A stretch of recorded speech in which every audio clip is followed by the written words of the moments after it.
So, ఈరోజు మనము శ్రీల ప్రభుపాదుల వారిచే వచించబడినటువంటి శ్రీమద్ భాగవతంలో తృతీయ స్కందము 14వ అధ్యాయము 19వ శ్లోకం నుంచి చర్చించే ప్రయత్నం చేస్తున్నాం. ఇక్కడ ఈ శ్లోకంలో మనము గత కొన్ని శ్లోకాల నుంచి కూడా ఈ అధ్యాయంలో ఏం నేర్చుకుంటున్నాము? సంభాషణ ఎవరిద్దరి మధ్య జరుగుతుంది? గుర్తుందా ఎవరికైనా? ఎవరిద్దరి మధ్య సంభాషణ ఇది? కశ్యపు భార్య భర్తల మధ్య సంభాషణ.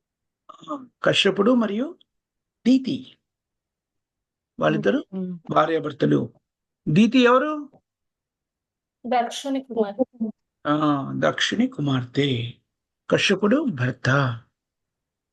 ఎంతమంది కుమార్తెల్ని కశ్యపుడికి ఇవ్వడం జరిగింది? 13 మందిని ప్రభుత్వం. 13 మంది కుమార్తెల్ని దక్షుడు తన 13 మంది కుమార్తెల్ని కశ్యపునికి ఇచ్చి వివాహం జరిపించాడు. దాంట్లో అందరూ సంతానవతులయ్యారు, కానీ కేవలం దీతి మాత్రమే ఇంకా సంతానవతి కాలేదు. దాని గురించి ఆమె భర్త సాంగత్యం కోసమని ఉవ్విళ్ళూరడం గురించి మనము చర్చించుకున్నాం. అలాగా భర్త యొక్క సాంగత్యాన్ని కావాలని కోరుకున్నటువంటి దీతితో కశ్యపముని ప్రస్తావిస్తున్నాడు.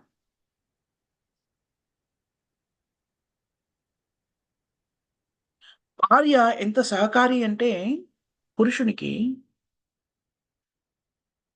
భార్యను అర్ధభాగము అని పిలుస్తారు అని చెప్పండి. ఎందుకని పిలుస్తారు అలాగా? అన్ని రకాలైన మంగళ కార్యాలు చేయాలంటే, వేదశాస్త్రాలు చెప్పినటువంటి విధి విధానాల్ని నిర్వర్తించాలి అంటే, యజ్ఞాలు, యాగాలు, ఇతరాత్ర అన్ని కార్యక్రమాలు చేయాలంటే భార్య సమేతంగా చేస్తాడు వ్యక్తి. అన్ని మంగళకరమైనటువంటి కార్యాల్లో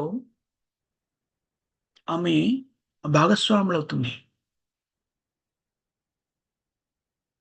భౌతిక జీవన విధానంలో కూడా చూస్తుంటాం కదా, వ్యక్తులు అనేక రకమైన బాధ్యతల్ని భార్యలకు అప్పగించే వాళ్ళు ప్రశాంతంగా ఉంటారు.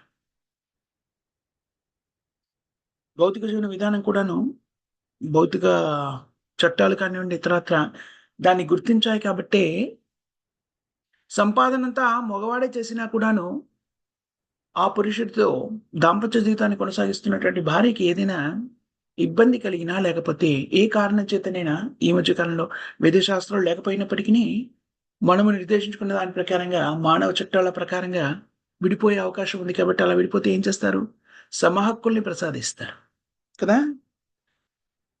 పురుషుడు అనడానికి వీలేదు, ఏంటి నేను ఒక్కడనే సంపాదించాను, 20-30 సంవత్సరాలు ఎంతో కొంతకాలం జీవించినప్పుడు ఆమె అసలు ఏం సంపాదించలేదు అనడానికి ఆస్కారం లేదు. పురుషుడు అలా సంపాదించడానికి కారణభూతమైంది ఎవరు? భార్య. స్త్రీ ఇంట్లోనే ఉన్నా కూడాను అనేక రకమైన కార్యక్రమాల నిమగ్నమై భర్త ఆ సంపాదన చేయడానికి, కానీ ఏ కార్యక్రమం చేయడానికి, భౌతికమైన కార్యక్రమం అయినా సరే పరిపూర్ణం చేయడానికి కారణభూతం అవుతుంది. వేద విధులకు సంబంధించి ప్రత్యేకంగా చెప్పాల్సిన అవసరమే లేదు. అన్ని వేద విధులు కూడాను పరిపూర్ణత్వాన్ని సిద్ధించుకోవాలంటే, కర్మకాండ విభాగంలో చెప్పే అన్ని వేద విధానాలు కూడాను భార్యతో సహా చేయవలసినవే వ్యక్తీకృతం చేయబడ్డాయి. ఇది మనం ఒకసారి విన్నామంటే, వేదశాస్త్రాల ప్రకారంగా జీవించడం అనేటువంటిది, కర్మకాండ విభాగంలో చెప్పినటువంటి వేద నియమాన్ని పాటిస్తూ జీవనాన్ని కొనసాగించడము కలిగి ఉన్న ఎంత కష్టతరమో మనకి బోధపడుతుంది. చాలా సంక్లిష్టమైనటువంటి అనుబంధాలు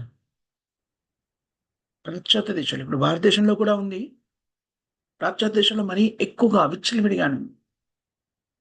మొన్న ఒక వ్యక్తితో మాట్లాడాను. ఆ వ్యక్తి వాళ్ళ అమ్మతో కలిసి ఉంటున్నాడు. ఆయన చెప్పినటువంటి అనుబంధాలు చెప్పేస్తుంటే 5 నిమిషాల పాటు చెప్పాడు. అది ఇది ఇది అది అని ఎవరో ఏమిటో అర్థం కాలే. తన తండ్రి గురించి మాట్లాడుతూ, తన తల్లికి ఒకప్పుడు భర్తగా ఉండేవాడు, ఇప్పుడు లేడు. కొన్నాళ్ల పాటు తన తల్లికి భర్తగా ఉన్న వ్యక్తి ఇప్పుడు అతన్ని తండ్రిగా సంబోధించిన ఆయన కూడా ఇప్పుడు లేడు. ఆయనకి ఇంకొక భార్య, ఈయనకి ఇంకొక భార్య, ఈమెకి ఇంకొక భర్త, ఈ రకంగా అన్ని కలగాకలవంగా అయిపోయి ఎవరికి తండ్రి, ఎవరికి తల్లి, ఎవరికి భార్య, ఎవరికి భర్త తెలియని పరిస్థితి. కొంతసేపు విన్నాక తర్వాత నేను, పర్వాలేదు Prabhuji, okay, that's all right. So basically మీ అమ్మగారితో నువ్వు ఉంటున్నావు కదా, అక్కడ ఆపిద్దాం. సో ఎంత సంక్లిష్టం అంటే, నిజంగా ఆ వ్యక్తి పాపం ఇది ఇది ఇది ఇది చెప్పే ప్రయత్నం చేశాడు. దాంట్లో ఒకటి గమనించాను, ఆయన తండ్రి ఎవరు అనేటువంటిది కొంచెం కన్‌ఫ్యూజన్‌గా ఉన్నప్పటికీ ఏదో పేరు చెప్పాడు. ఆ వ్యక్తి తండ్రి అని, ఈమె తల్లి అని. ఇలాగా చూడండి ఎలాంటి అనుబంధాలను కూడా ఎలా అయిపోయాయి. సంక్లిష్టమైనటువంటి స్థితి. అందుకనే కలియుగంలో మనకి నిర్దేశితమైన ఏకైక కార్యక్రమం ఏంటి?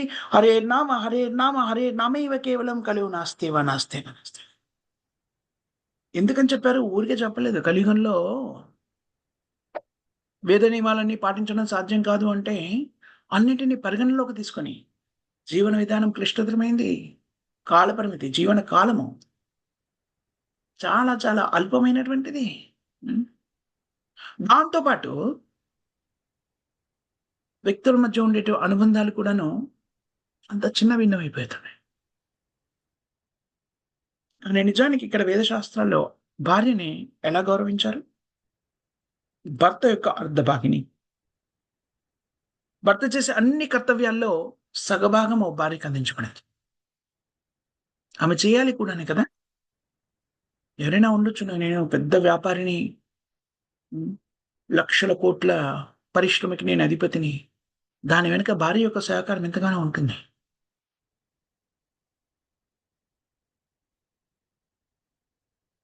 వేద శాస్త్రాల్లో చెప్పబడినటువంటి అనేక రకమైనటువంటి వేద కార్యక్రమాలు నిర్వర్తించడం ఎందుకని? మామూలుగా అయితే కర్మకాండ విభాగంలో చెప్పినటువంటి వేద నియమాలన్నీ కూడా ఎందుకు పాటించాలని చెప్పబడింది? పురుషార్థాన్ని పొందడానికి. ఏమిటవి? ధర్మ, అర్థ, కామ, మోక్ష. ఇవి పురుషార్థములుగా చెప్పబడింది. వీటిని సంప్రాప్తించుకోవడానికి వేద శాస్త్రాల్లో కర్మకాండ విభాగంలో రకరకాల విధి విధానాలు చెప్పబడ్డాయి. అందులో ముఖ్యమైనటువంటివి 5 యజ్ఞాల గురించి చెప్పబడింది. పంచయజ్ఞములు. వీటిని నిర్వర్తించకపోతే మనుషుడికి మరియు హ్మ్, పశువుకి తేడా లేదు అని చెప్పడానికి. ఆ పంచయజ్ఞాలేమిటి ఎవరికైనా తెలుసునా?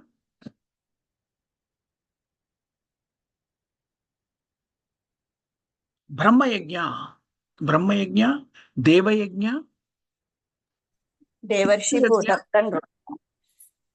భూతయజ్ఞ ఏంటమ్మా? మనుష్యయజ్ఞ కదా! మీరేదో చెప్తున్నారా మాకు? అది ప్రభుజీ, అది శ్లోకం రూపంలో చెప్తున్నాను. దేవర్షి భూతప్తం రుణం అని వస్తుంది కదండి. దేవ రుణము, ఋషి రుణము, భూత కరెక్ట్. రుణము, మనుష్య హ్మ్. రుణము, పితృ రుణము. హ్మ్. ఇలాగ 5 రకాలైనటువంటి రుణాలు తీర్చుకోవడానికి 5 రకాల యజ్ఞాలు వేద శాస్త్రాల్లో నిర్దేశించడం జరిగింది.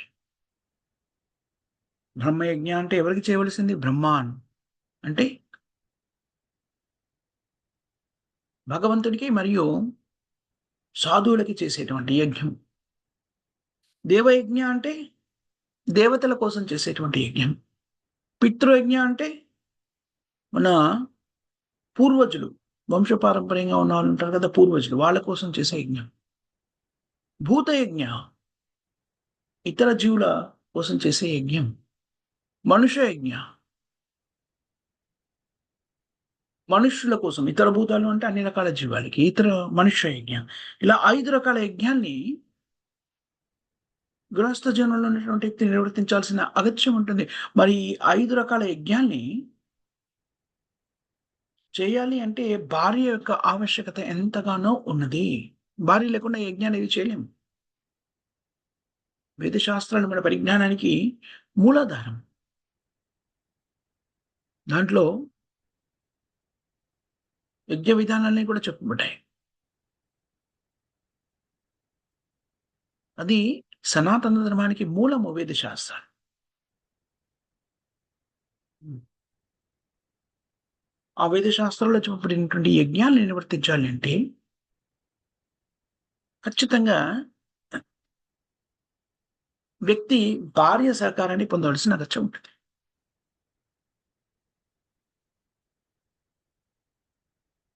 కానీ ఇప్పుడు ఆ సహకారం కానీ, ఆ యజ్ఞాలు చేసేటువంటి శక్తి కానీ వ్యక్తులలో లేదు. చెప్పుకున్నాం కదా! పరిజ్ఞానము లేదు. ఆ యజ్ఞాన్ని నిర్వర్తించడానికి కావలసినటువంటి పరిజ్ఞానం ఉన్నటువంటి విప్రులు లేరు. దాన్ని పొందగలిగేటువంటి శక్తిని కలిగినటువంటి వ్యక్తులు లేరు. చేయడానికి కావాల్సిన వనరులు కొనడానికి కావాల్సినటువంటి ధన సంపార్జన కూడా లేదు. అందుకని ఈ 5 యజ్ఞాలు నిర్వహించడం అనేటువంటిది దాదాపు దుస్సాధ్యం. కానీ ఈ యజ్ఞాలేమీ చేయలేదనుకోండి, మనుషులకి, పశువులకి తేడా లేదు. శునక మార్జూలాలతో సమానమైన వాడు.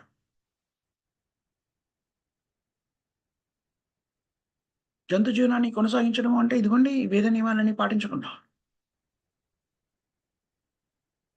స్థితిలో ఏం చేస్తాడు? గృహస్థ కాస్త గృహమేది అవుతాడు.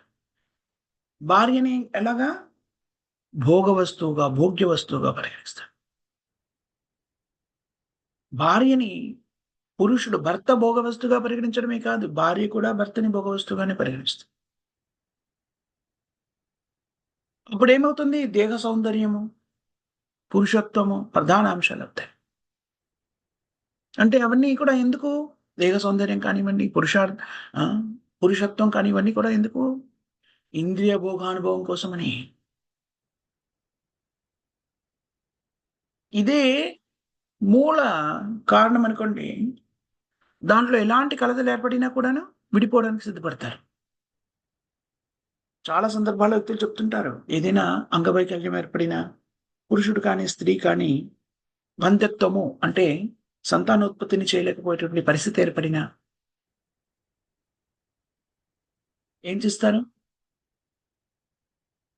మరో వివాహాన్ని చేసుకోవడానికి సిద్ధపడిపోతూ ఉంటారు. కొన్నిసార్లు ఆనందాన్ని ఇవ్వలేకపోతున్నా. ఇదంతా ఎందుకు జరుగుతుంది? జీవనం అంతా కూడాను దేహాత్మబుద్ధితో చేస్తున్నాం కాబట్టి ఇలాంటి ఆలోచనలన్నీ కూడా ఉద్భవిస్తున్నాయి. నిజానికి కృష్ణ చైతన్యతో వివాహాన్ని చేసుకున్నారనుకోండి, పిల్లలున్నా పిల్లలు లేకపోయినా, భౌతిక సత్యాల్ని పొందగలిగినా పొందలేకపోయినా, పురుషుడికి పురుషత్వం ఉన్నా లేకపోయినా, లేకపోతే స్త్రీ సౌందర్యంగా ఉన్నా లేకపోయినా కూడాను ప్రశాంతమైన జీవనాన్ని కొనసాగించవచ్చు. ఎందుకని? కృష్ణ చైతన్యం అంటే కృష్ణుడి కేంద్ర బిందుగా ఉన్నాడు. భోగము అనేటువంటిది అంటే ఇంద్రియ తృప్తి అనేటువంటిది అంశము కాదు కాబట్టి ఇవన్నీ కూడా అవరోధులుగా కనబడవు. చూసారా? కృష్ణ చైతన్యంతోనే జగత్తులోని అన్ని సమస్యలు పరిష్కరించబడతాయి అంటే చూడండి, ఏ సమస్యని తీసుకొని విశ్లేషించినా కూడా కృష్ణ చైతన్యంతో ఉన్నామనుకోండి, ఆ సమస్యకి పరిష్కారము అంతర్గతంగా కృష్ణ చైతన్యంలో మనకి అందించబడింది. ఎప్పుడైతే నేను శరీరం కాదు ఆత్మ అని తెలుసుకుని ఆధ్యాత్మిక అభివృద్ధి కోసమే దానికోసం కావలసినటువంటి సహకారాన్ని పొందడం కోసమని పురుషుడు ఒకవేళ గనక బ్రహ్మచర్యాన్ని అంటే బ్రహ్మచారిగా లేకపోతే సన్యాసిగా జీవించలేనప్పుడు గృహస్థాశ్రమంలోకి ప్రవేశిస్తాడు కదా! బ్రహ్మచారిగా ఉండి తర్వాత గృహస్థాశ్రమంలోకి. అలా ప్రవేశించినప్పుడు అప్పుడు కూడా ఎలాంటి భావన కలిగి ఉండాలి? కృష్ణ చైతన్యంతో జీవితాన్ని గడపాలి. కృష్ణ చైతన్యమే ముఖ్యాంశముగా ఉన్నదనుకోండి, అప్పుడు వాళ్ళ జీవనంలో ఇలాంటివి భౌతికమైనటువంటి సమస్యల వల్ల ఏర్పడేటువంటి కలతలు విడిపోవడానికి కారణభూతం కావు. ఎందుకంటే అది వాళ్ళకి ముఖ్యమైన విషయం కాదు కృష్ణ చైతన్యంలో ఉన్నప్పుడు. ముఖ్యమైన విషయం ఏమిటి? కృష్ణుని కేంద్ర బిందుగా పెట్టి జీవనాన్ని కొనసాగించడం. చేసే ప్రతి పని కూడా కృష్ణుని సంతృష్టి కోసం చేయడం.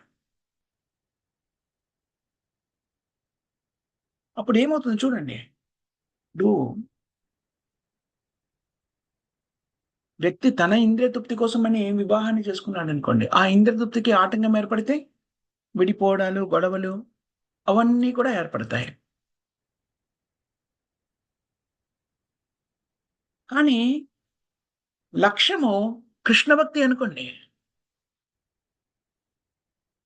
అప్పుడు ఈ బాహ్య సౌందర్యాలు కానివ్వండి, ఇతరత్ర ఆనందాన్ని పొందడము, పొందకపోవడం ఇంద్రియాల ద్వారా అది పెద్ద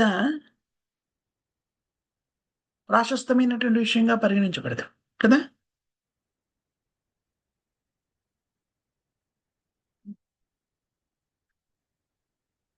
ఇది చూడండి. తద్వారా ఏం జరుగుతుంది చూడండి. అన్ని రకాల విడాకులు కానివ్వండి, లేకపోతే విడిపోవడాలు కానివ్వండి, క్లేశకరమైన జీవనం కానివ్వండి, ఇదంతా కూడాను కేవలం మన చైతన్యంలో మార్పు వచ్చి నేను శరీరం కాదు ఆత్మ అని తెలుసుకున్నప్పుడు చూడండి ఈ సమస్యలన్నీ తొలగిపోయాయి.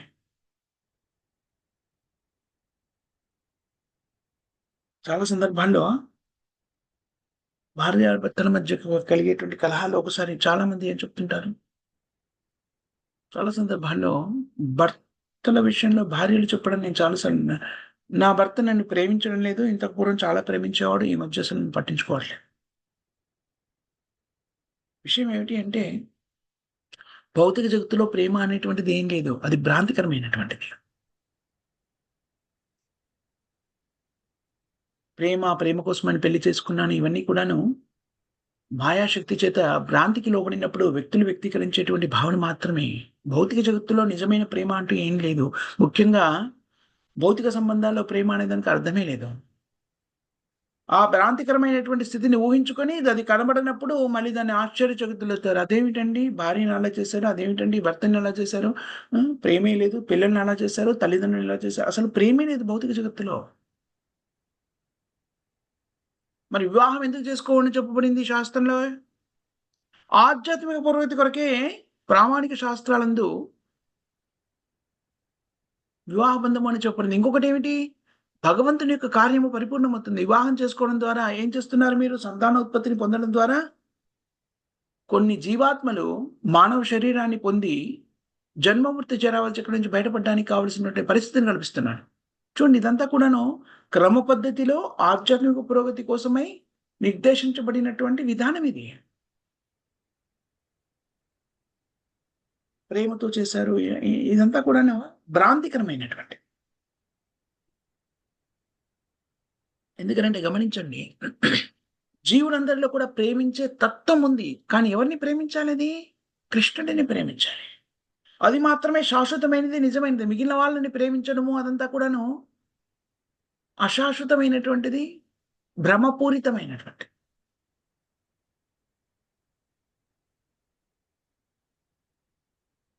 మరి అదేమిటండి ప్రేమ లేదు అని అంటారు? ఒక వ్యక్తితో సాంగత్యం ఏర్పడినప్పుడు ఆ వ్యక్తి దూరమైనప్పుడు వేదన కలుగుతుంది కదా. అది ఎందుకు కలుగుతుంది? దేహాత్మ బుద్ధితో మనం ఆలోచించినప్పుడు, పరిపూర్ణమైన పరిజ్ఞానం లేనప్పుడు మనము ఆ సాంగత్యాన్ని అనుభూతి చెందినప్పుడు ప్రేమ అనే భావనలో, ముసుగులో, లేకపోతే భ్రాంతిలో ఉంటాం కాబట్టి అది నష్టపోయామే అనుకుంటాను నిజాన్ని.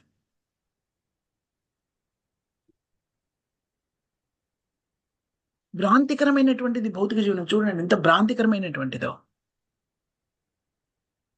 అందుకని ఆరంభంలోనే కృష్ణుడు భగవద్గీతలో చెప్తాడు అర్జునుడికి, నువ్వు ఈ శరీరం కాదు ఆత్మ, అది ముందు తెలుసుకోవాల్సినటువంటి అంశము. అహం బ్రహ్మాస్మి. అది తెలియకపోతే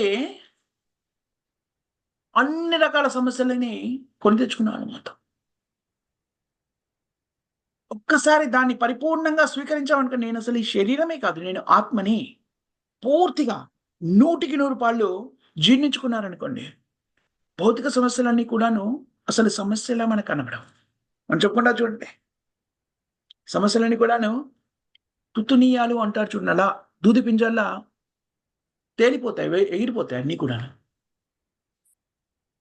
సత్యాన్ని మనం అవగతం చేసుకున్నాం. మనకు ఉదాహరణ మనం మళ్ళీ మళ్ళీ చెప్పుకుంటాం, మీకు గుర్తునే ఉంటుంది.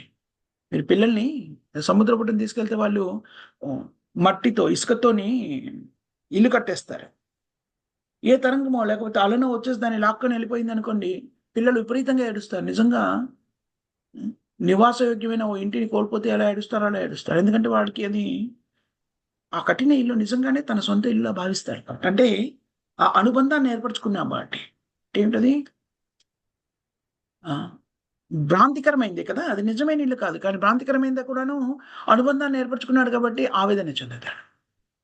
అదేవిధంగా భౌతిక జగత్తులో కనబడేటివన్నీ కూడాను మన అనుబంధాలు కానివ్వండి, గృహం కానివ్వండి, ధనం కానివ్వండి, అన్నీ కూడాను భ్రాంతికరమైనటువంటివి. భ్రాంతికరమైనటువంటి అసత్యము అని కాదు, తాత్కాలికమైనటువంటివి, నశించిపోవును. మనం ఇంకో ఉదాహరణ చెప్పుకుంటాం చాలా సందర్భాల్లో. ట్రైన్‌లో గానీ, ఫ్లైట్‌లో గానీ 20 గంటలు, 24 గంటలు ప్రయాణం చేస్తే, ఫ్లైట్‌లో అయితే రిజర్వేషన్ అవసరం లేదు. ఖచ్చితంగాను కూర్చోవడానికి ప్లేస్ ఉంటేనే టికెట్ ఉంటుంది, లేకపోతే లేదు. కానీ ట్రైన్‌లో మనం చూస్తున్నాం రిజర్వేషన్ అని.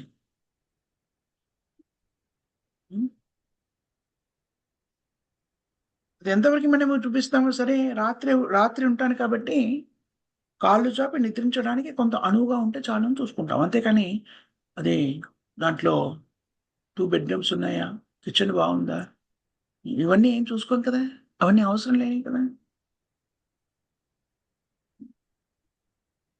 కోర్స్ ఎవరైనా అనొచ్చు, లేదండి ఫస్ట్ క్లాస్లో ఉంటుంది, అందులో కిచెన్ కూడా ఉంటుంది, వాళ్ళు వండి పెడతారు, మనకి కిచెన్ మరి కదా. అది కూడా భ్రాంతికరమైనటువంటిదే. అంతా 20 గంటల్లో కూడాను వ్యక్తి చాలా సింపుల్గా, అంటే సామాన్యంగా జీవించలేనటువంటి పరిస్థితి. ఎంత భ్రాంతికరమైన జీవనాన్ని కొనసాగిస్తున్నాడు వ్యక్తి చూడండి. ఇక్కడ తెలుసుకోవాల్సిన విషయం ఏంటి అంటే,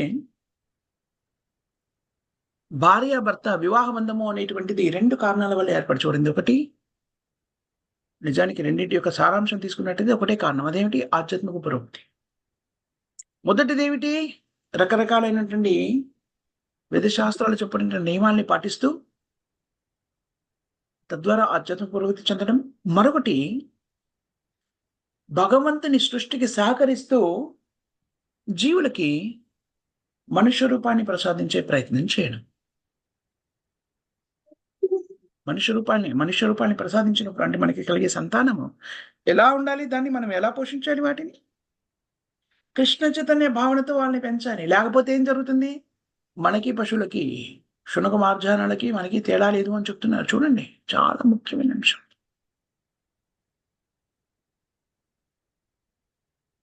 కానీ ఇవేవి కూడా ఇప్పుడు నిర్వహించేటువంటి స్థితిలో మనము లేం కదా. అందుకని ఒకటి మాత్రము నిర్వహించి తీరుతాము, పరిజ్ఞానం లేకపోయినా. గృహం ఏది అయినా కూడా ఏంటి? మైథున ప్రక్రియ భాగస్థులే, తద్వారా పర్యవసానంగా ఏర్పడేటువంటి సంతానాన్ని, దాన్ని కూడాను నిజానికి నిర్వహిస్తాము అంటే అది కూడా చేయట్లేదు కదా. సంతానం కలగకుండా కావలసినటువంటి పరిస్థితిని ఏర్పరచుకొని మైథున ప్రక్రియలో భాగస్థులయ్యేటువంటి పరిస్థితి నేటి కాలంలో. అందుకనే చూడండి, జాగ్రత్తగా విశ్లేషణ చూసినట్టయితే వేదశాస్త్రంలో చెప్పినటువంటి ఏ రకమైనటువంటి యజ్ఞ విధానాన్ని కూడా ఇప్పుడు అవలంబించడానికి ఆస్కారం లేదు. మనం ఇంకా ఈ అధ్యాయంలోనే ముందు చదువుతాము. మనం ఇంతకుముందు చర్చించుకున్నా కూడా గర్భాధాన సంస్కారం గురించి, స్త్రీ పురుషులు ఎప్పుడు ఏకీకృతం అవడే, అదంతా కూడా ఈ అధ్యాయం అంతా కూడా దాని నుంచే మొదలవుతుంది కదా. ఎప్పుడైతే దీతి భర్తతో సాంగత్యాన్ని పొందాలి అనుకున్నదో, కానీ భర్త ఆ సమయంలో ఏం చేస్తున్నాడు? అది ఎలాంటి సమయం? సంధ్యా సమయం. ఆ సమయంలో భర్త జ్ఞాన నిమగ్నుడై ఉన్నాడు. అలాంటి వ్యక్తితో జ్ఞానాన్ని భంగం కలిగించి మరీ సాంగత్యాన్ని పొందాలి అని కోరుకుంటాడు. మనం ఇంకా ముందు చూస్తాము దానివల్ల కలిగేటువంటి పర్యవసానం ఎలా ఉంటుందో. ప్రస్తుత కాలమాన పరిస్థితిలో ఏ రకమైన సంస్కారాన్ని కూడా పాటించేటువంటి స్థితిలో మనుషులు లేరు. కాబట్టి వాళ్ళకి కలిగేటువంటి పర్యవసానం, వాళ్ళకి కలిగేటువంటి సంతానం కానివ్వండి, దాని పర్యవసానం కానివ్వండి, ఎంత నిరర్ధకంగా ఉంటుందో మనం ఇంకా ప్రత్యేకంగా చెప్పక్కర్లేదు. అందుకని పాటించవలసినటువంటి ఏకైక ధర్మం ఏంటి కలియుగంలో? హరేర్నామ హరేర్నామ హరేర్నామ ఇవ కేవలం కలవు నాస్తేవా నాస్తేవా నాస్తేవా గతిరంజన. హరే కృష్ణ కృష్ణ కృష్ణ హరే హరే, హరే రామ రామ రామ హరే హరే. ఇది మాత్రమే పాటించగలిగిన ఏకైక ధర్మము.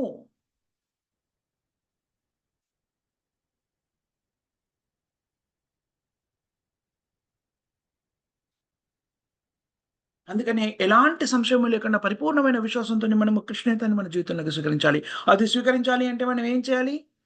పెద్దగా కష్టపడక్కర్లేదు. శిల ప్రభుపాదుల వారిచే ప్రబోధించబడినటువంటి ఈ 4 నియమాలు ఏవైతే నిర్దేశితం చేయబడ్డాయో అవి మన జీవితంలోకి అన్వయించుకోవాలంటే వాటిని పాటించాలి అంతే. హరే కృష్ణ కృష్ణ కృష్ణ హరే హరే, హరే రామ రామ రామ హరే.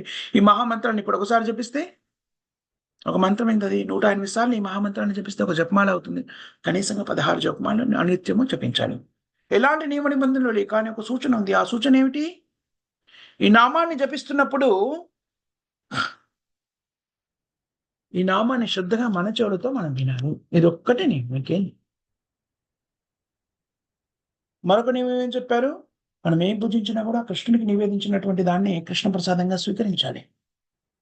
భక్తుల సాంగత్యంలో జీవనాన్ని కొనసాగించాలి. నిత్యం భాగవత సేవ, ప్రతిదినం కూడాను భగవద్గీత భాగవతాన్ని చక్కగా శ్రవణం చేయాలి, కీర్తన చేయాలి. శ్రవణం అనేటువంటిది చాలా ముఖ్యమైనది. 9 భక్తిలో మొట్టమొదటిది శ్రవణం కీర్తనం విష్ణు స్మరణ, అర్చనం వందనం దాస్యం సాఖ్యం ఆత్మ నివేదనం. కాబట్టి కృష్ణ చైతన్యాన్ని స్వీకరించడం ద్వారా మాత్రమే అన్ని రకాలైనటువంటి సౌలభ్యాన్ని మనం పొందగలుగుతాం. వివాహ బంధం కూడా దీనికోసం నిర్దేశించబడింది. కృష్ణ చైతన్యంలో అభివృద్ధి చెందడానికి, ఆధ్యాత్మిక పురోగతి సాధించడానికే వివాహం అనేది కూడా ఏర్పరచబడింది. ఇది గమనించాలి మనం. ఇంద్రియ తృప్తి కోసమని ఏర్పరచబడింది కాదు. ఇంద్రియ తృప్తి కోసం మనుష్య జన్మ అక్కర్లేదు. ఏ రకమైన జీవనాన్ని సాగించినా కూడాను చీమ, దోమ, పంది, కుక్క, పిల్లి, నక్క అన్నీ కూడా ఇంద్రియ తృప్తిని చేస్తున్నాయి. ఆహార, నిద్ర, భయమైంది. మనుషులకు మరి ఇన్ని వనరులు ఎందుకు ఇవ్వబడినాయి? చూడండి, మనుషులకే కదా ఇన్ని వనరులు కావాలి. చూడండి, రకరకాల పదార్థాలని తయారు చేయడాలు, యంత్రాలు, ఇవి అవి, ఇళ్ళని కట్టేయడాలు, ఇవన్నీ కూడా ఎంత పెద్ద పెద్ద భవంతులు కట్టే, ఇవన్నీ ఎంత భౌతిక ప్రకృతి యొక్క సంపదని అంతా కూడా, వనరులంతా కూడా మనుషులు ఎంతగా వినియోగిస్తారు. చూడండి, వాళ్ళకి ఎందుకు ఇవ్వబడింది? వాళ్ళకి ప్రత్యేకమైన పరిస్థితిని కల్పించి ఆ జీవాత్మకి మనిషి రూపాన్ని ఇచ్చినప్పుడు జన్మ మృత్యు జరావధి చక్రబంధం నుంచి బయటపడడానికి కావాల్సినటువంటి అవగాహన ఏర్పరచడం కోసమని నియమాలు, నిబంధనలు పెట్టేసి వాళ్ళకి ఎన్నో వనరుల్ని ప్రకృతి ప్రసాదిస్తుంది. ప్రకృతి అంటే ఎవరు? స్వయంగా శ్రీకృష్ణ భగవానుడు. ప్రకృతి అంతా కూడా ఎవరిది? భగవంతుడైన శ్రీకృష్ణుడిదే కదా. తన శక్తిలో అనేకమైనటువంటి వనరులన్నింటినీ కూడా భగవంతుడు మనుష్య రూపాన్ని పొందిన జీవుల కోసం వినియోగిస్తున్నాడు. ఎందుకంటే వాళ్ళకి ప్రత్యేకమైనటువంటి ప్రక్రియ ద్వారా వాళ్ళు మళ్ళీ జన్మమృత్యు జరావధి చక్రం నుంచి బయటపడిపోయి వాళ్ళ శాశ్వతమైన స్థితిని పొందడానికి. చూడండి, మీరు జాగ్రత్తగా గమనించినట్లయితే ఏ రకమైన జీవి కూడాను 84 లక్షల యోనులు ఉన్నాయని చెప్పుకుంటాం కదా. 80 లక్షల యోనులు మనకి భౌతిక ప్రపంచంలోని భౌతిక పరిజ్ఞానంలో ఎన్ని రకాల యోనులు ఉన్నాయి మనకి తెలియదు. కానీ మనకి శాస్త్రంలో తెలుసు 80 లక్షల యోనులు ఉన్నాయి మానవ శరీరాలు కాకుండా ఉన్నటువంటివి.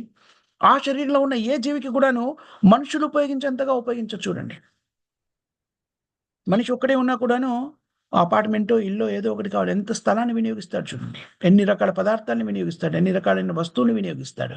అవన్నీ ఎక్కడి నుంచి వస్తున్నాయి? ప్రకృతి నుంచే కదా వస్తున్నాయి. మనం ఒకసారి చెప్పుకున్నా మీకు గుర్తునే ఉంటుంది. జగత్తులో శక్తి అనేటువంటిది, అంటే ఎనర్జీ, శక్తి సృష్టించబడదు, ధ్వంసం చేయబడదు, పరివర్తన మాత్రమే చేస్తాం మనం. జాగ్రత్తగా గమనించితే ఒకసారి చెప్పుకున్నా మీకు గుర్తునే ఉంటుంది. ఇల్లు కట్టాము అంటే ఏముంది దాంట్లో? ఇసుక, ఇటుక, సిమెంటు, నీరు, ఇవన్నీ కూడాను ఎక్కడి నుంచి వస్తున్నాయి? ప్రకృతి నుంచే వస్తున్నాయి కదా. దాన్ని మార్పు చెందించి ఒక్కో పదార్థం నుంచి మరో పదార్థంగా మార్పు చెందించి ఇలాగా ఇంటిగా నిర్మించాం. చూడంటే ప్రకృతిలోని విపరీతమైనటువంటి వనరులన్నీ కూడాను మనుష్య రూపాన్ని పొందిన జీవాత్మలు వినియోగిస్తున్నాయి. జాగ్రత్తగా గమనించండి. ఒక పిల్లి జీవించడానికి, ఒక మనిషి జీవించడానికి కావాల్సినన్ని అంత వనరులు ఉపయోగించదు. ఒక కుక్క జీవించడానికి ఉపయోగించదు. ఒక సింహం జీవించడానికి ఏదైనా సరే మీరు తీసుకోండి, మనుషులు ఉపయోగించినన్ని వనరులు ఏ జీవి కూడా వినియోగించదు. మరి ప్రకృతిలోని ఇన్ని వనరుల్ని భగవంతుడు మనుష్య రూపంలో పొందినటువంటి జీవులకు ఎందుకు ప్రసాదిస్తున్నాడు? ఇంద్రియ తృప్తి కోసం కాదు. ఇంద్రియ తృప్తి కోసం అయితే ఇంత అక్కర్లేదు. ఇంద్రియ తృప్తి కోసం ఏ రకమైన జీవితాన్ని పొందినా కూడా అది లభిస్తుంది కదా, ఆహార, నిద్ర, భయమైంది. కానీ కృష్ణుడు ఇన్ని వనరులను వినియోగించి జీవాత్మ మనుష్య రూపాన్ని ఎందుకు ఇస్తున్నాడు? వారు జన్మ మృత్యు జరావ్యాధి చక్రం నుంచి బయటపడడానికి కావాల్సిన అవకాశం ఉండడానికి, పరిజ్ఞానాన్ని కానివ్వండి, ఇన్ని వనరులు వినియోగించడానికి కావలసిన పరిస్థితులు కానీ కల్పిస్తున్నాడు. జాగ్రత్తగా గమనించాలి. ఇది విశ్లేషణాత్మకంగా అధ్యయనం చేసినటువంటి ప్రత్యక్షంగా ఓదపడే విషయము. మనుష్య జన్మ అనేటువంటిది ఇతర జన్మల కన్నా ఉత్కృష్టమైనటువంటిది. ఎందుకు ఉత్కృష్టమైనటువంటిది? ఇక్కడ మనకి బోధపడుతుంది. జన్మ మృత్యు జరావ్యాధి చక్రబంధం నుంచి బయటపడడానికి కావాల్సిన పరిస్థితిని కల్పిస్తుంది కాబట్టి మనిషి జన్మ ఉత్కృష్టమైనటువంటిది. ఇది మనం అవగతం చేసుకున్నాం అనుకోండి, అనేక రకమైన సమస్యలు అది సమస్యగా కూడా అనిపించదు. అంటే సమస్య అనేది ఎక్కడుంది? నిజానికి మన మనస్సులో నిక్షిప్తమైంది. ఎలాగైతే మళ్ళీ ఒకసారి గుర్తు చేసుకోవాలి మనం ఏంటది? బాలకుడు సముద్ర పొట్టుని ఇసుకతో కట్టిన గూడు, అది కూలిపోతేనో లేకపోతే చెదిరిపోతేనో విపరీతంగా యాడ్ చేస్తాడు. ఎందుకని? నిజానికి ఏమీ నష్టపోలేదు. కానీ దాని మీద ఆ బాలకుడు ఏర్పరచుకున్న అనుబంధము ఏదైతే ఉందో అది ఆవేదనకి గురి చేస్తుంది. నిజానికి ఆవేదన చెందాల్సిన పనే లేదు. నాకు వెళ్తే హాయిగా పడుకోవడానికి ఇల్లుంది అనుకున్నాను అనుకోండి, అయిపోయింది. మనం కూడా ఏమనుకోవాలి? ఇదంతా భౌతిక జగత్తు. కానీ నిజంగా మన ఇల్లు ఎక్కడుంది? గోళక బృందావనంలో మనకి శాశ్వతమైన ఇల్లుంది. మనకి శాశ్వతమైనటువంటి స్థలం ఉంది. అది మనం అవగతం చేసుకున్నాం అనుకోండి, ఇక్కడ కనబడేటువంటి అన్నింటినీ కూడాను తాత్కాలికమైనవి అని భావించగలిగినప్పుడు, ఆ చైతన్యంతో జీవనాన్ని కొనసాగించినప్పుడు చాలా ప్రశాంతమైన జీవనాన్ని కొనసాగించగలుగుతాము. భౌతిక సమస్యలన్నీ కూడా ప్రత్యేకమైన ప్రయత్నం లేకుండా సమస్య పోతూ వస్తూ ఉంటాయి. ఇది మనం సంగ్రహించవలసినటువంటి ముఖ్యమైన సారాంశం. అంటే మనం చేయవలసిన పని ఏమిటి? కృష్ణ చైతన్యం మన జీవితంలోకి స్వీకరించాలి. ఇది సంగ్రహించవలసిన ముఖ్యమైన సారాంశము. ఇక్కడ మనం ఆపేద్దాం మాతాజీ అండ్ ప్రభుజీ సార్‌కి ఏమైనా క్వెషన్స్ గాని, కామెంట్స్ కానీ, కరెక్షన్స్ కానీ ఉన్నాయా? ఎలాంటి క్వెషన్స్, కామెంట్స్, కరెక్షన్స్ లేకపోతే మరి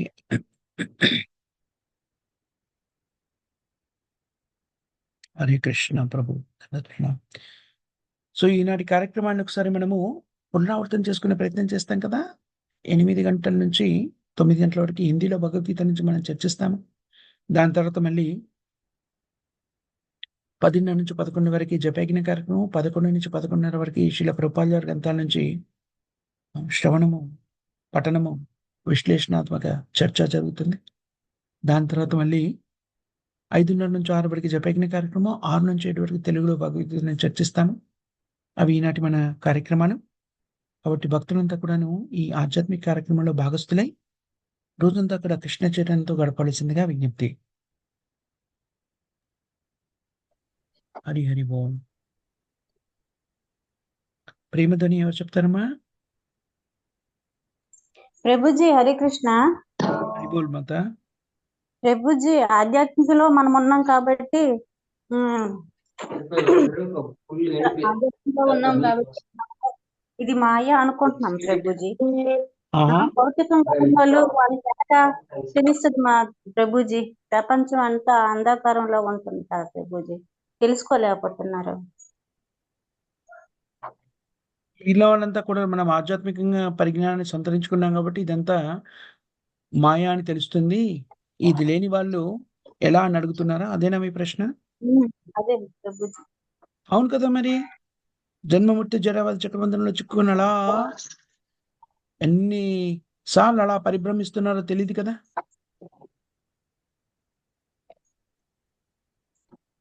వాళ్ళకి భౌతికంగా కొంతమంది తెలుసు ప్రభుజీ ఇది శాశ్వతం కాదు అనేసి, అయినా వాళ్ళు ప్రవర్తన కూడా అలాగే ఉంటారు ప్రభుజీ. మాతాజీ ఎందుకనంటే మాయ చిక్కుకోవడం కదా ప్రభుజీ. కరెక్ట్ మాతాజీ. ఎందుకనంటే మనము ఒకసారి కాదు, 2 సార్లు కాదు, 80 లక్షల జీవనాలే 80 లక్షల శరీరాల్ని పొంది ఆహార, నిద్ర, భయమేదిన కార్యక్రమాలు చేస్తూ వస్తున్నాం. ఇదే మనసు. మనసు, బుద్ధి, అహంకారం ఇవి మారలేదు. మనం పిల్లిగా ఉన్న అవే బుద్ధి, అదే మనసు, అదే అహంకారము కదా. సూక్ష్మ శరీరం మారదు. స్థూల శరీరం మారింది. పిల్లి శరీరం పోయి మనిషి శరీరం వచ్చింది అనుకోండి, అదే మనసు ఉంది. పిల్లికి ఏ మనసు ఉందో మనసుకు కూడా అదే మనసు ఉంది. నేను చెప్పుకుంటాను కదా, సూక్ష్మ శరీరం అంటే ఏమిటి? ఎవరు చెప్తారు సూక్ష్మ శరీరం అంటే ఏంటో? మనసు, బుద్ధి, అహంకారము, ఇంటెలిజెన్స్. మనస్సు, బుద్ధి, అహంకారం. Mind, intelligence and false ego, మిథ్యాహంకారం. ఈ 3 ఏవైతే ఉన్నాయో అవి ఏ జీవిలోకి వెళ్ళినా కూడా అవే ఉన్నాయి. ఇప్పుడు మనము ఒకవేళ ఈ మానవ శరీరాన్ని పొందాం కదా, మానవ శరీరాన్ని వదిలేసాక కూడాను ఈ మనస్సే కదా మళ్ళీ మరో భౌతిక శరీరాల్లోకి తీసుకెళ్ళిపోతుంది. మనం ఏం ఆలోచిస్తుంటే దాంట్లోకి వెళ్ళిపోతాం. కాబట్టి అంతకుముందు 80 లక్షల యోనుల్లో ఈ మనస్సే, ఈ బుద్ధే, ఈ మిథ్యాహంకారమే ఏం చేస్తుంది? ఆహారము, నిద్ర, భయ, మైథున పనులను పరిరక్షించుకోవడం ఈ కార్యక్రమాలు చేస్తుంది. అందుకని మనుష్య శరీరంలోకి వచ్చినప్పుడు కూడా వెంటనే మార్పు రావడం అంత సులభతరం కాదు. అదే అలవాటు పడింది కదా, కొన్ని కోటాను సంవత్సరాలు దానికి అలవాటు పడిపోయింది. అందుకని ఎప్పుడైతే మనకి విశుద్ధమైన భక్తుల యొక్క సాంగత్యం లభిస్తుందో, చేయవలసిన పని అది కాదు, నేను అసలు ఈ శరీరమే కాదు, నేను జీవాత్మ అని తెలుసుకోగలుగుతాము. అలా అందరికీ తెలిసేలా చేసింది శ్రీల ప్రభుపాదుల వారు. గమనించండి ఎంతటి పరిజ్ఞానాన్ని మనకు అందించారు. మీరు చెప్పిన మాట వాస్తవమే. అది తెలియకుండా ఉన్నప్పుడు ఏం జరుగుతుంది? మళ్ళీ భౌతిక బంధనాల్లో చిక్కుకుపోయి మళ్ళీ 80 లక్షల యోనులు పరిభ్రమిస్తాం. మళ్ళీ మానవ జన్మ రావడానికి 80 లక్షల యోనులు పరిభ్రమించాలి. చాలా కష్టతరమైంది. మనం దాన్ని జాగ్రత్తగా ఆలోచించినట్టయితే మనకు లభించింది ఎంత గొప్ప అదృష్టమో మనకి బోధపడుతుంది. ఇది గొప్ప విషయం అని తెలిసినప్పుడు ఈ అదృష్టాన్ని మనం వదులుకోవాలి అనుకోం కదా, వదులుకోకూడదు కూడా. బ్రహ్మాండ భ్రమితే కోయ భాగ్యవాన్ జీవ, గురు కృష్ణ ప్రసాద పాయే భక్తిలతా బీజ. చైతన్య చరితామృతంలో చెప్పబడింది. బ్రహ్మాండ భ్రమితే బ్రహ్మాండం అంతా కూడా తిరుగుతున్నారు పరిభ్రమిస్తున్న జీవుల్లో ఏదో ఒక గొప్ప అదృష్టాన్ని కలిగినటువంటి జీవుడు మాత్రమే, ఉమ్, ఎంతో గొప్ప అదృష్టాన్ని కలిగిన జీవుడు మాత్రమే గురువు యొక్క విశుద్ధ భక్తుడైనటువంటి గురువు యొక్క ప్రామాణికమైన గురువు యొక్క సాంగత్యాన్ని పొందగలుగుతున్నాడు, కృపని పొందగలుగుతున్నాడు. తద్వారా కృష్ణుడి యొక్క ప్రేమని పొందగలుగుతున్నాడు, కృష్ణుని యొక్క కృపని పొందగలుగుతున్నాడు. గురువు కృష్ణ ప్రసాదపై భక్తిలత బీజ వాళ్ళ కృప ద్వారా మనకి భక్తిలత అంటే భక్తి యొక్క బీజము హృదయంలో ప్రవేశపెట్టబడుతుంది. చాలా మంచి ప్రశ్న అడిగారు మాతాజీ. కృష్ణ చైతన్యం లేని వాళ్ళ జీవితం ఏమిటి? దుర్భరమైనటువంటిది. నిస్సందేహంగా కృష్ణ చైతన్యం ప్రకారంగా జీవనాన్ని కొనసాగించిన వ్యక్తులు ఖచ్చితంగా వేదశాస్త్రాల ప్రకారం 100% మళ్ళీ ఎలాంటి మనుష్య జీవనానికన్నా హీనమైన జీవనాన్ని పొందబోతున్నారు. అందులో సందేహం లేదు. ఎందుకంటే 84 లక్షల యోనుల్లో కూడా ఉన్నతమైన జీవనం ఏదని చెప్పండి మనుష్య జీవనం. ఎందుకంటే మనిషిగా జన్మించినప్పుడు మాత్రమే వ్యక్తి జన్మమృత్యు జరా చక్రం నుంచి బయటపడడానికి కావలసిన పరిస్థితులన్నీ కల్పించబడతాయి. ఈ అవకాశం కోల్పోతే మళ్ళీ 80 లక్షల ఏళ్ళు పరిభ్రమించాలి మళ్ళీ మానవ జీవితం రావాలి అంటే. కోర్స్ మీలో ఎవరు కానీ మనలో ఎవరు కానీ జన్మించక్కర్లేదు. ఎందుకంటే శాస్త్రం ఏం చెప్తుంది, మనం జీవితం అంతా కూడా కృష్ణయుతాన్ని స్వీకరించామనుకోండి, ఖచ్చితంగా మళ్ళీ ఈ రకాలైనటువంటి జీవాలయం పొందక్కర్లేదు. ఒకవేళ పరిపూర్ణం కాకపోతే కూడాను మళ్ళీ ఉన్నతమైనటువంటి మానవ జన్మని ఇవ్వబడుతుంది. ఉన్నతమైనటువంటి కుటుంబంలో విద్యావంతులు పాండిత్యం కలిగిన వైష్ణవుల కుటుంబంలో ఇలాగా మళ్ళీ జన్మ ఇవ్వబడుతుంది అని చెప్పబడింది. కానీ మనం ఆ అవకాశం తీసుకునే ప్రయత్నం చేయకూడదు. ఎందుకనంటే చూడండి, కృష్ణుడు చాలా కరుణామయుడు, మనకి ఏ కోరిక ఉన్నా కూడా తీర్చేస్తాడు. అందుకని మనం జాగ్రత్త పడాల్సింది ఏమిటి? క్షుద్రమైన కోరికలు ఏమీ లేకుండా జాగ్రత్త పడాలి. క్షుద్రమైన కోరికలు అంటే ఉన్న స్థితి నుంచి దిగజారిపోయేటువంటి కోరికలు. ఎగరాలని ఉందండి, ఆకాశంలో నాకు నేను ఎగిరితే బాగుండు బాగుండు బాగుండు అనుకుంటే అలాగే చనిపోతే ఏమవుతుంది? పక్షిగా ఇచ్చేస్తాడు శరీరం. కృష్ణుడు నా కోరుకున్నాం కాబట్టి. అందుకని ఈ భౌతిక కోరికల నుంచి బయటపడాలి. ఎందుకు ఎప్పుడు బయటపడగలుగుతాము? ఊరికే చెప్పుకుంటే బయట కోరికల నుంచి బయటపడలేదు. ఇంద్రియాలన్నీ కూడా ఏవో కావాలని కోరుకుంటాయి. ఎందుకంటే మన చైతన్యవంతులం కాబట్టి ఏదో కార్యక్రమం చేయాలి. అది ఎప్పుడు సాధ్యమవుతుంది? మన ఇంద్రియాలకి ఉన్నతమైనటువంటి అనుభవాన్ని కల్పించినప్పుడు తక్కువ స్థాయిలో ఉన్న అనుభవం నుంచి మనం ప్రత్యేకమైన ప్రయత్నం లేకుండా దూరం వెళ్ళిపోతాం. ఆ ఉన్నతమైన అనుభవం ఎలా లభిస్తుంది? కృష్ణ చైతన్యం మన జీవితంలోకి స్వీకరించినప్పుడు. హరే కృష్ణ మహామంత్రాన్ని నిష్ఠగా జపిస్తున్నాం అనుకోండి, దానిలో రుచి, దాన్ని వినడము లేకపోతే దాన్ని ఆస్వాదించడం మొదలెట్టామనుకోండి, భాగవతాన్ని శ్రవణం చేయడం మొదలెట్టామనుకోండి, మళ్ళీ మిగిలిన వినాలి అనేటువంటి భౌతికమైన వస్తువుల గురించి, భౌతికమైన కథల గురించి వినాలనే ఆసక్తి ప్రత్యేకమైన ప్రయత్నం లేకుండా తొలగిపోతూ వస్తుంది. అందుకని కృష్ణ చైతన్యాన్ని స్వీకరించాలి.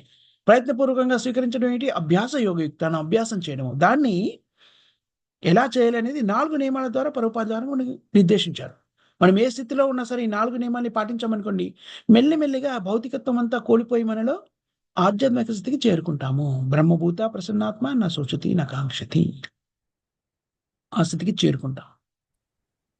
అందుకని నిష్ఠగా ప్రభుపాద వారిచే నిర్దేశించబడినటువంటి నియమాన్ని మన జీవితంలోకి అన్వయించుకొని పాటిస్తే పరిపక్వమైన స్థితిని చేరుకోగలుగుతాము. మంచి ప్రశ్న అడిగారు మాతాజీ, ధన్యవాదాలు. హరే కృష్ణ మాత, ధన్యవాదాలు ప్రణామ్. ఇవాళ శ్లోకం చాలా చాలా తెలియజేస్తుంది ప్రభుజీ.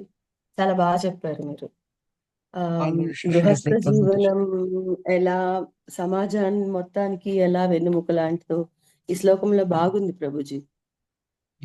సో ఒక సహధర్మచారిణిగా వచ్చే ఇల్లాలు బాధ్యతలు, ఆమె ఎలా గృహస్థ జీవనానికి మొత్తం వెన్నెముకగా నిలుస్తుంది. ఇప్పుడు వాళ్ళందరూ ఫెమినిజం పేరుతోటి ఏదేదో మాట్లాడుతున్నారు కదా ప్రభుజీ, ఇది చాలా బాగుంది ప్రభుజీ.